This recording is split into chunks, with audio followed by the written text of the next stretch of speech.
Lessons 7 and 8 are the last two lessons of Unit 6, the early 20th century.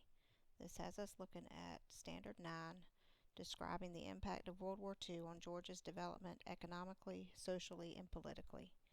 The two elements that we look at are evaluating the importance of Bell aircraft, military bases, the Savannah and Brunswick shipyards, Richard Russell, and Carl Vinson, and Element C, explaining the impact of the Holocaust on Georgians.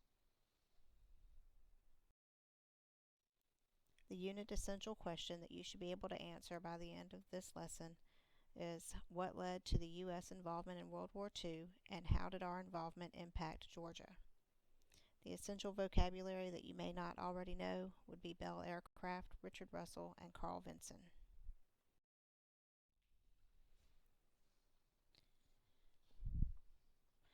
As America entered World War II, Georgia made several contributions to the effort, as it did in World War I. Georgia supplied thousands of soldiers and sailors as well as military bases. This time, however, Georgians contributed industrially with the construction of both airplanes in Marietta and ships in Brunswick and Savannah. Finally, before, during, and after the war, two Georgia political leaders, Richard Russell and Carl Vinson, helped the country prepare and continue to fight in a long and difficult two-front war.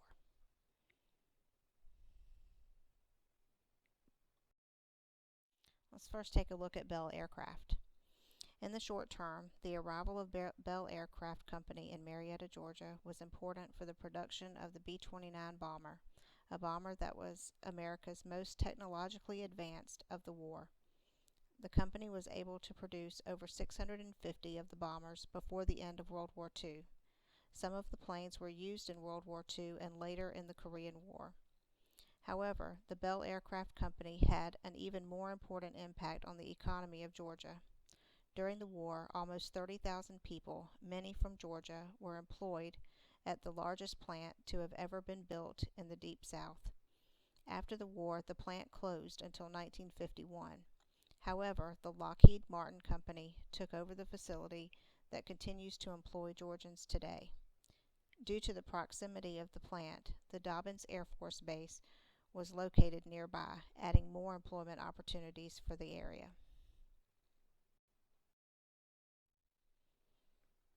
During World War I, there were more military facilities in Georgia than any other state. During World War II, due to the number of men and women in uniform, many of these bases grew in size. These played an important role in the training and supplying the military during the war. For example, Fort Benning near Columbus, Georgia, was the largest and viewed as the best infantry facility during the war. Increasingly, these bases also held thousands of enemy prisoners. Today, these bases provide thousands of jobs for Georgia and pump millions of dollars into the state's economy.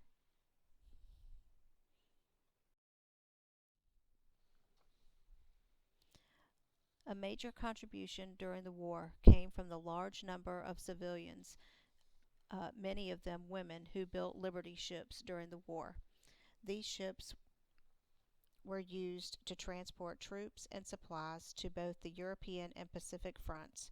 In all, 187 ships used during the war were built in either Savannah or Brunswick.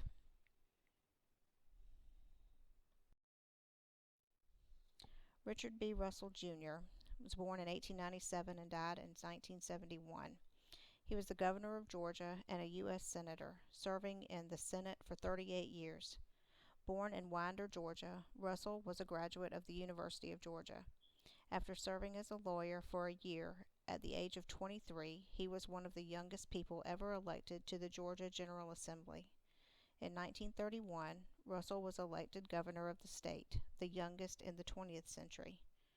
Russell's time as governor was short-lived, however.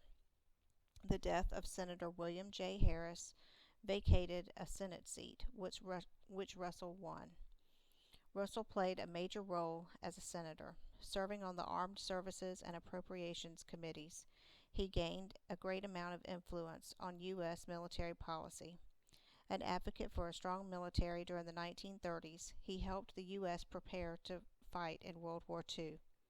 He was also influential in bringing or maintaining 15 military bases in the state, along with many other research facilities, including the Centers for Disease Control and federal funding for other projects throughout the state. It is believed by many historians that Richard Russell never uh, achieved his goal of becoming president because of his views as a segregationist who opposed many civil rights bills during his career. With all of his accomplishments, though, he is also believed to be one of the most important. Um, it's also believed that one of his most important accomplishments was the National School Lunch Program. Carl Vinson was born in 1883 and died in 1981 at 97 years old. He is often quoted as saying, "The most expensive thing in the world is a cheap army and navy." In his 51 years in the U.S. House of Representatives, which is the longest in U.S. history, Vinson made it his mission to make certain that the U.S. spent funds on both the Army and the Navy, but especially the Navy. He is known as the father of the two-ocean Navy. He was born in Baldwin County, Georgia. After graduating from Mercer University School of Law and serving as a lawyer, he was elected to the Georgia General Assembly in 1908. In 1912, he lost his seat, but was elected to the U.S. House of Representatives. His biggest challenge in his 51-year career came from Tom Watson in 1918, but for the most part, Vinson ran unopposed for much of his tenure. Vinson earned his nickname, the father of the two-ocean Navy, due to his advocacy for a strong Navy during the 1920s and 1930s. Though his calls for strengthening the U.S. military were largely ignored during the isolationist period of the 1920s, as the war began to rage in Europe and in Asia, his policies became more accepted, and the nation started preparing for war by the end of the 1930s. Vinson continued to be involved in military matters all the way up until his retirement from Congress in 1964. Due to his hard work for over 50 years, Vinson received the Presidential Medal of Freedom and had a U.S. nuclear-powered aircraft carrier named after him.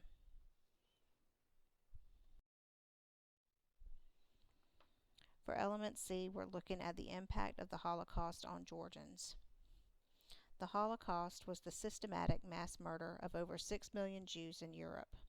The Nazis used concentration camps to imprison, work, and execute Jews, gypsies, homosexuals, and political dissidents. The Holocaust had an impact on the state. Many Holocaust survivors moved to Georgia after the war. Their stories about the horrible events in Europe touched the lives of many Georgians. The Holocaust also made some Georgians rethink their treatment of minority groups in the state. Though it took more than a decade for the modern civil rights movement to gain momentum in Georgia and the rest of the South, the horror of what happened in Europe made Georgians look in the mirror and re-examine their racial practices. In addition, former Governor Joe Frank Harris established the Georgia Commission on the Holocaust to educate people about the Holocaust, therefore creating an awareness of the events.